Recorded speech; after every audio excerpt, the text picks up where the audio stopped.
we're all repping because Cody Fueger, BYU basketball men's assistant coach, is joining us on the Deseret First Credit Union hotline, of course, repping the Y. Cody, great to have you back on the show. Hey, thanks, guys. Thanks for having me. Is that still the Zach Sellius virtual background? Always. It is. Yeah, there he is. Okay. Always. He's going to be having a baby here very soon. So wow. Yeah. He's got the bleach, hair going on as well. No, he Facial actually hair. did a transformation. He went from White Goodman from dodgeball, and now he turns into James Harden. So he's just got this big beard right now and like almost shaved head. It's amazing what 2 months can do to him. And it's amazing what post BYU does to people, right? It's like, oh, facial hair. Yeah. Long hair. Exactly. It's awesome. Yeah. Cody, first and foremost, how is practice going and moving along with the implementation of you actually being able to work with players now? Oh, it's been great. It's been great. The guys have been July 20th, first day we started on Monday. The guys have been coming in, working hard, working a ton of defensive footwork right now. And we're also working finishes at the rim, kind of our offensive schemes with like 3-on-3 groups. And we're going to actually put in some defensive shell today. But it's been really good. Like you said, we got a lot of new guys, so we're starting slow. Is everyone in? Everyone is in. Everyone's here, ready to go. It's been awesome. We got a good group of kids. What's the process like? Obviously, with COVID, of gathering these guys and the process you do every day to make sure these guys are safe, because obviously that's at the forefront. But also, you want to be practicing when you have a season. If it's delayed or modified, that you're ready when it happens, whenever it happens. Yeah, I mean, we get certain times of the day where we can get in the gym right now because they're splitting up between men and women right now.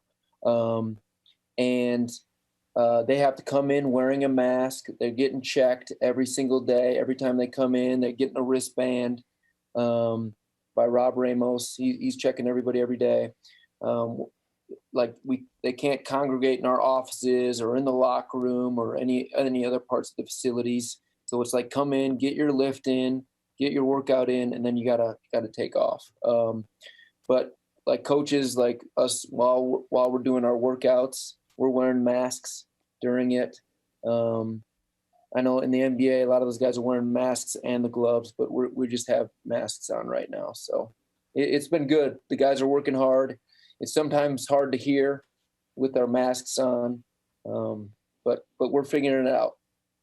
Cody Fueger, BYU basketball assistant coach with us on BYU Sports Nation. Speaking of hard work and tweeting about it, Gavin Baxter sent out a tweet the other day saying, you get into your car after 4 hours of basketball, your legs are numb, you squirt some hand sanitizer that's super hot onto your hands, and you feel all the scrapes burn with the alcohol.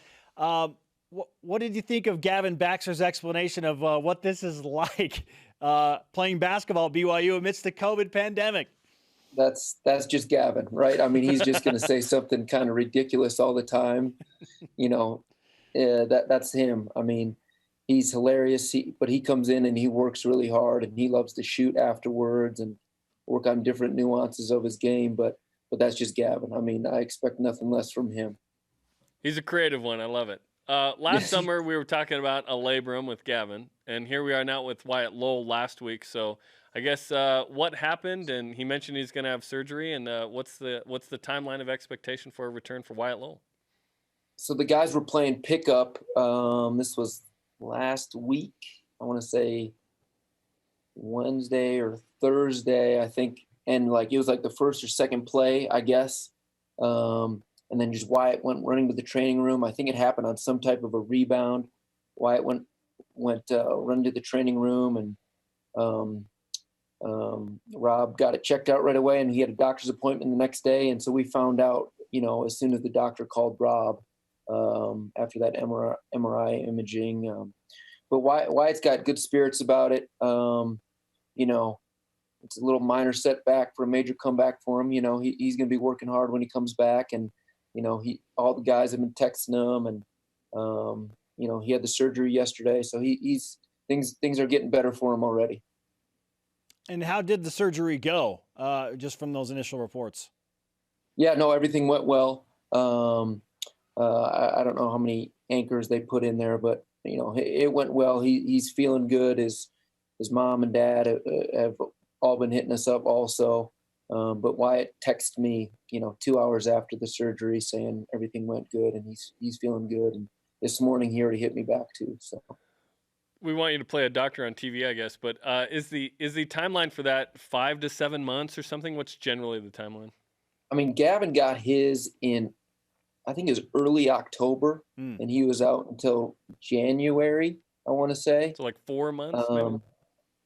And so I'm guessing about 4 months. And I wasn't the guy really paying attention in a lot of my classes to that stuff, the injuries and things like that. Yeah. But I'm guessing around late November, early December, he can start working back in with the team. That would be my guess. And hopefully we play on time, right? Or a little earlier and then take a break. We don't know, right?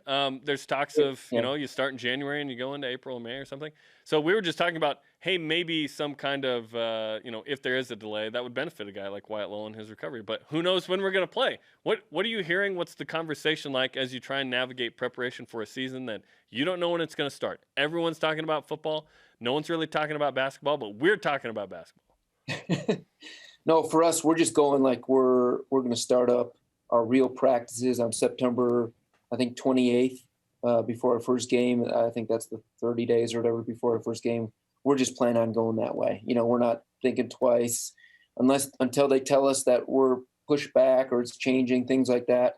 We're going full speed ahead. Like we're playing. Nothing's slowing us down that way right now. And our guys are living in this gym. So it's been pretty cool. Cody, with how things are, COVID pandemic still here, it clearly has slowed down scheduling. So at what point are you hoping to have an official non-conference schedule revealed so that you can try and work towards that specific date or those specific dates? I'm guessing by mid-August we should have something out, or August 20th, around that time, that we'll have something out with the schedule. It just takes time, and everyone's trying to figure it out. And I don't know what's going to happen with these bye games. It's all just up in the air. I mean, we're just trying to stay as fluid as we can and keep our guys, engaged and excited about it. As long as they don't ruin your trip to the Bahamas, you're good, right? Exactly. I'm excited about that trip. And I assume it's still on despite COVID. You'll just navigate that as you can, I guess. Yeah, we'll navigate that. And I wonder what they're going to do with the Maui Invitational too this year. I wonder if teams are going to go over there or if they're going to do something on the West Coast. There's so many things in the air. It's going to be fun. It's going to be fun to figure this thing out. Has it been? Because go ahead. Sorry, even with Wyatt going down and schedule changing, our job's still to win games here. So even with Yoli being out, our job's still to win games and figure it out, and no excuses. In terms of this new group and the philosophy around it, you talked about how you guys are developing that right now. How is that going in terms of, okay, what kind of offense do we run with this group? Because we do have more front court ability. It's a different dynamic, right? Defensively, what you're putting in. How far into the development of that with this personnel are you?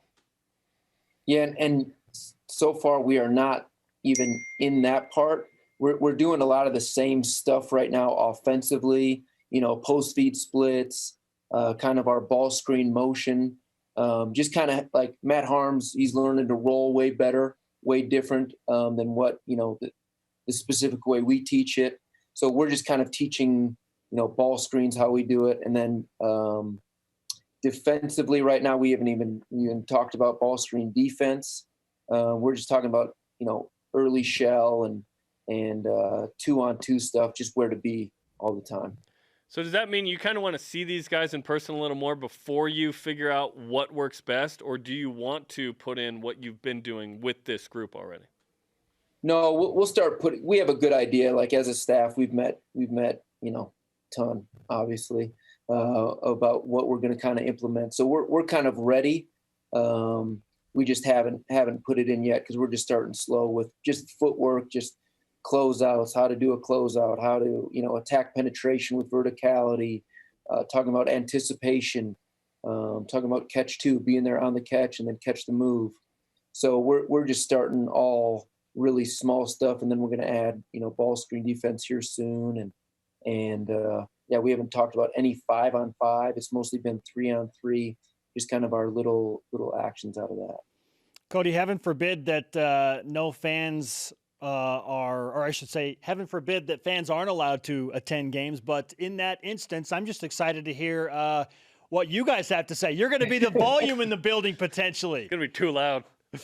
I know. It's going to be interesting. Maybe we'll have just a bunch of virtual Spencer and Jaroms in the crowd. Just every single one of you guys just switched off. What a nightmare. That'd be terrible.